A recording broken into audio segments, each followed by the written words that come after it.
now that are participating in the air park, particularly Eric and Jason. That could be Scottsdale Sand Hill Road. Right. We need to brand it, we need to bring it here, and when we talk about tech, the way I look at things, there's two types of businesses. There's smokestack industry and non-smokestack. Tech is a strange word. An Avon salesperson is a tech person. She knows how to use her gadgetry. So there's smokestack and non-smokestack. And the air park is a perfect place for Scottsdale to brand as its Sand Hill Road. I think that's great. And the reason why that's great is because the city and several of the major business community leaders are talking about branding different segments of Scottsdale. Not all Scottsdale is the same, and not all Scottsdale appeals to the mass.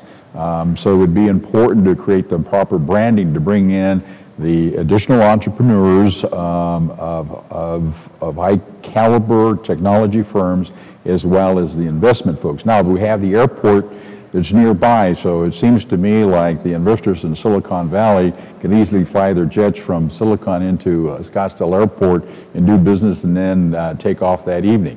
I mean, the facilities are there for that to happen. And even the airport now is thinking of expanding international flights, specifically Canada and Mexico. So it's beginning to be not only just a chartered intrastate, but also international. So it seems to me like we were beginning to get the makings and positioning the city, particularly that airport, to do something better than where it is right now, and get into a bigger thing. Talk for a moment in the few minutes we have left, George, and then I'll bring David into the conversation. The business growth. There's different series of fundings, beginning with going to mom and dad and family and getting quote-unquote seed money, and then going to the angels, and then going to other investors to get into a series of rounds, and then finally perhaps the exit strategies, an IPO or an acquisition. Give us a thumbnail sketch about that cycle. Well, one of the things I tell young entrepreneurs who approach me is there's no such thing as non-availability of seed money. No such thing. There is only your non-willingness to try. Your next door neighbor, your cousin, your aunt, your mother, your friend, somebody you know in the field. There is no such thing as unavailability of seed money. There are a lot of Beechtree Capitals out there who are looking for you, and you're more important than them. That's our business, that's our stock and trade. It's a matter of effort. Right. And if you're willing to expend the effort, you'll find the seed money. Every single time. If you deserve it, you'll get it.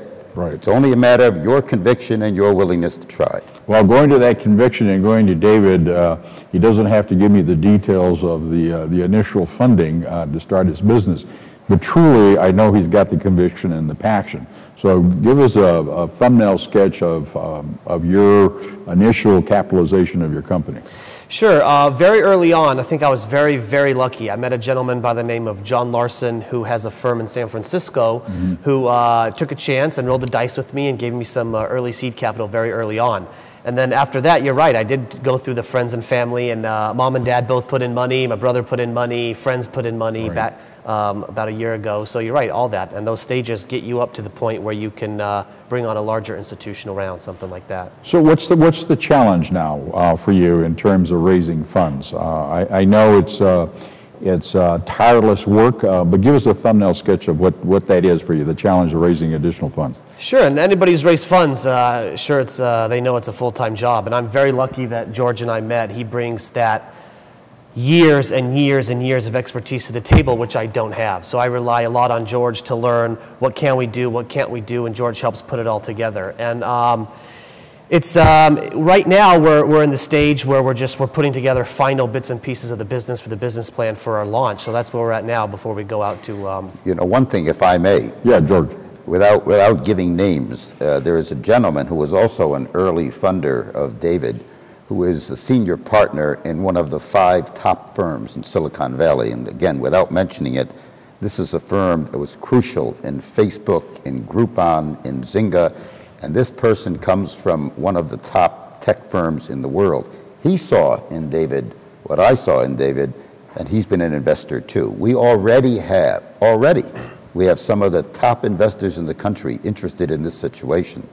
And there'll be no problem finding the investment because, as I said before, David certified all of the 4 Ws royally, and he's out there right now with his technology crew, and they're building that website. Right. There's people in line already calling and saying, how and where can we invest? But we'll take it when we need it. Very good. In the few minutes that we have, I think one of the key points was passion and conviction from the entrepreneur. And vision. And vision. Thank you very much, George. And vision. Excellent. And from an investment standpoint, you got to ask those questions of what's missing. Your 4 Ws, your 5 Ws, as you indicated, is very important. So in addition to the typical guidelines that entrepreneurs get to go find money, they needed to have an informal conversation with folks like you, George, and others, so that they understand that besides, and I like the 3x5 card.